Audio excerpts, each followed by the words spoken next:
Last week, I watched Kiki's Delivery Service at my local theater, and I did a live stream review. I kind of thought about doing the same thing for Porco Rosso when I left the theater this week. When I went back to watch I think this is the last Ghibli Fest film of the year.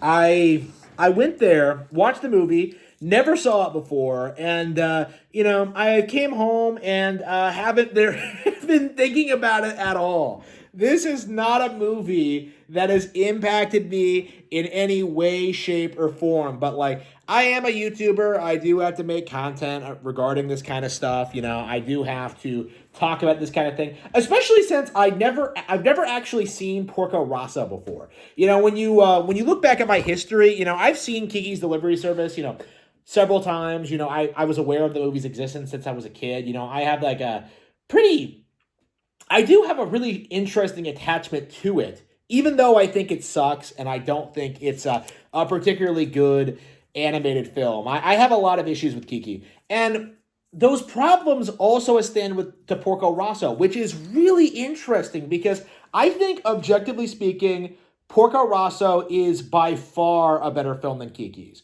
right? It has better animation, better fighting scenes, a real plot, more interesting characters, great colors, great voice acting, right? Like, I was watching this and I was almost kind of thinking to myself, like, is this actually genuinely good?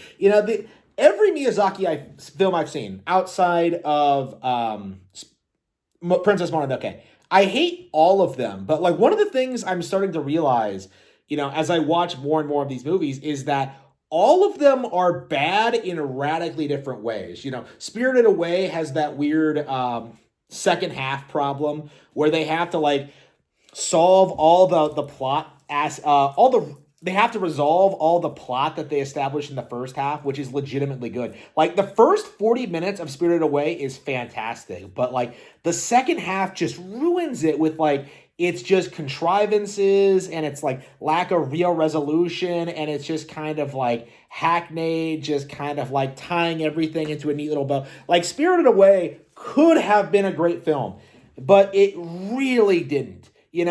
And I honestly kind of feel the same way about Porco Rosso, right? A lot of other films from Ghibli, I think, My Neighbor Totoro, Kiki, uh, The Wind Rises, right? I think all of those are objectively bad, in every way, shape, and form. But with Porco Rosso, like, you have a reasonably interesting setup. You have this really cool, like, alternate reality where, like, guys have taken to the skies in these islands, in these planes to be pirates. And this guy, has abandoned the Italian Air Force in order to fight them and, like, do good by the locals and stuff like that. But times are changing, right? I was watching this. I was seeing the setup when it comes to the world building and the characters and just all of these, like, good, interesting, like, individual aspects of the film. I was sitting there thinking that, like, they might have something going for them here. They might actually make a real plot. They might actually do something interesting with this idea and this concept. They may actually, like, showcase something interesting. No, they don't. Like, in spite of everything Porco Rosso does well, all of it falls flat for the same reason that virtually every Ghibli film fails at. And that is the fact that it has no cohesive plot. It doesn't go anywhere. Everything they set up in the original when it comes to, like, the economics of how pirates work in this universe, like the idea that the pirates will fly in one direction to get to land quicker and then travel on foot like a certain distance in order to save on fuel costs. That was interesting to me.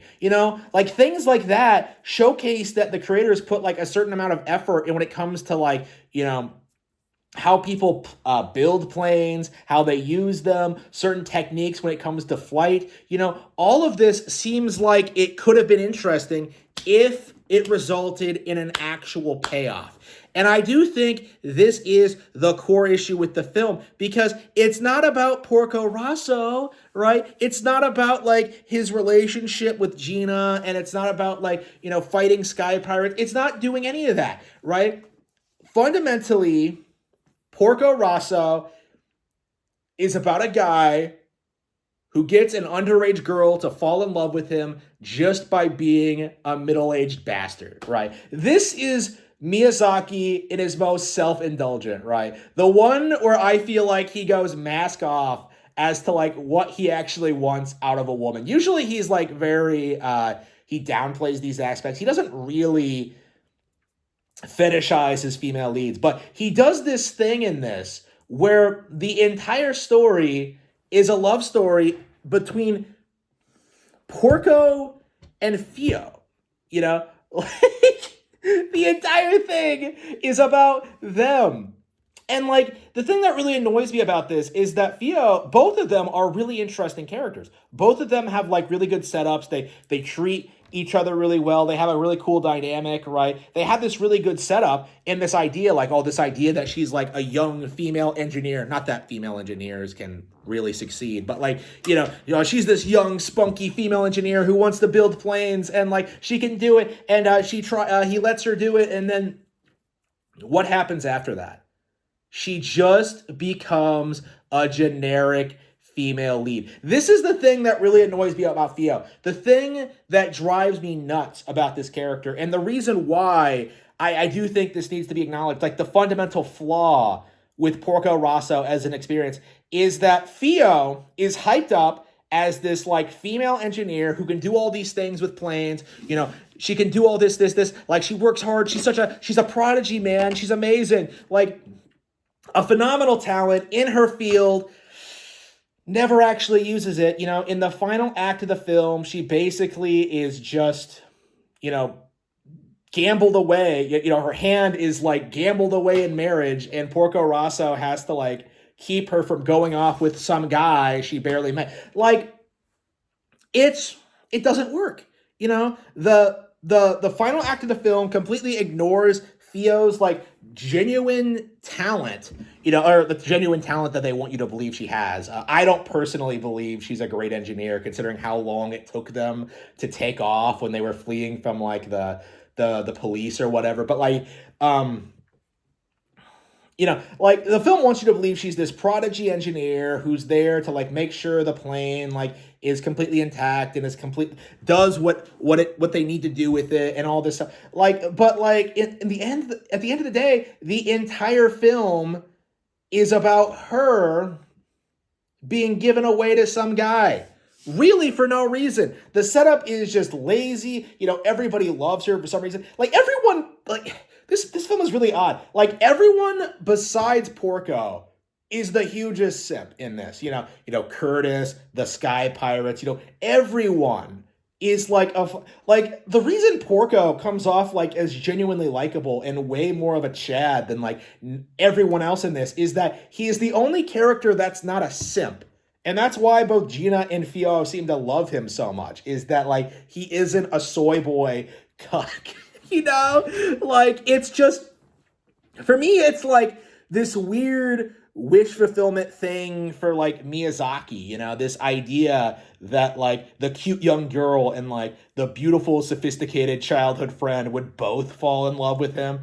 It's, like, this is a reoccurring theme in Miyazaki's work, and it reminds me a lot of, like, how I felt back in the day, you know, like it's really odd because I think we have like a really similar like mindset on this kind of thing. You know, the idea that like, you know, these really significant moments in our lives come from like when we part from someone we really care about. Because, you know, the Castle Cagliostro ends like this, Spirited Away ends like this.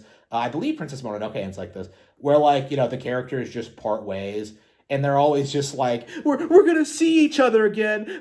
We're going to be friends forever. Oh, it's so important. And then they just leave, you know, because it's not really that big of a deal. But, like, they all make it out to me every single time. They're never going to see each other again. They don't care, you know.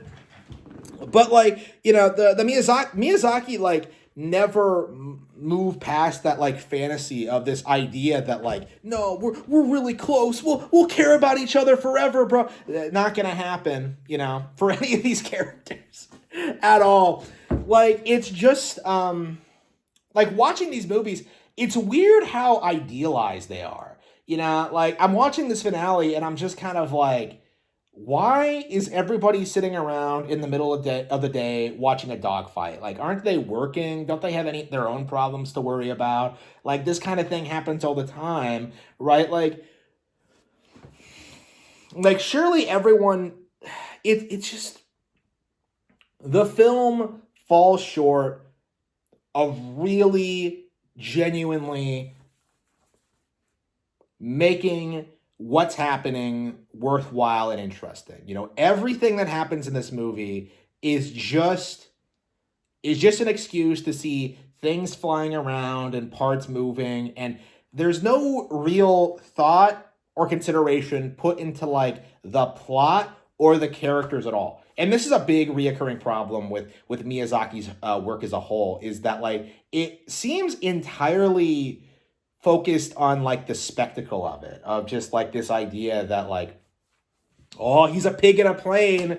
Bet you didn't expect that, now did you? Like, when you take away that aspect of it, you know, like he's a pig. Like, when you take that aspect away from it, like, what about Porco is interesting? You know, what makes him stick out compared to other characters? You know, what makes Fio like more interesting than other like spunky engineer girls in like any other anime ever? You know, what makes this movie great outside of being made by Studio Ghibli? And the answer is nothing. Like, this is like the reoccurring problem I have, you know, watching all of these Ghibli movies, is that like they all feel like generic slop, you know? Like, it feels like the kind of the Japanese equivalent of like, you know, Call of Duty. Like, the idea that like we consume this content because like it just is like the Japanese thing to do, is just go, we gotta go see a Miyazaki because, you know, he's the guy, you know, but like he's not the guy, you know, like he's not a particularly good artist, he's not a good writer, you know, he doesn't come up with coherent plots, you know, like his female leads generally aren't that all that interesting. There are exceptions, but like, you know, like what about him is so great, like as an animator, as a creator? Like I've never ever been able to see anyone, I have never known anybody to give me an adequate explanation to that question, other than like, well, he's Miyazaki, bro. Like, he's the great Japanese artist Miyazaki, but like he's a fraud. He really is a fraud. Like, you know, getting into all this, like, you know, more obscure anime, you know, even like mainstream stuff. Like, you know, I've discovered like dozens of creators and series that I hold in like way higher regard than like Hayao Miyazaki. You know, like I just don't think that his films really have any merit to them, really. Well, of course, like any merit is a bit of a stretch, because like you can go to them and you can have fun for them, watching them for what they are, right? Like, you know, these aren't offensively bad films or anything, but like, you know, when you think about them, you know, like what else is there? You know, like, are these like great works of art? Are these things that like are worth like going down and like seeing? You know, like Kiki's Delivery Service had like a couple of funny lines at least, but this didn't even have that. You know, like it's just not that good of a movie. And I'm sure I'll revisit this one at some point in the future and kind of talk about like some other things I've noticed about this. But like, I do find myself getting very tired of like seeing Miyazaki put on a pedestal as like this great iconic director. I really don't think he is. I think most people who love his works and talk about him aren't familiar with the Japanese animation industry at all. I don't think they know anything about like just the wider scope of it, other than the fact that like it's popular in Japan, bro, with no real consideration to the fact that like, you know, Twilight was popular in America. You know, soap operas are popular in America. You know, like, you know, all this garbage, like, you know, reality TV was popular in America. Like, simply being popular is not an indication of quality in any way, shape, or form. Like, the reality is, if you're going to make something like this, it's going to have some real substance to it. And unfortunately, Porco Rosso does not even come close to producing a memorable piece of art.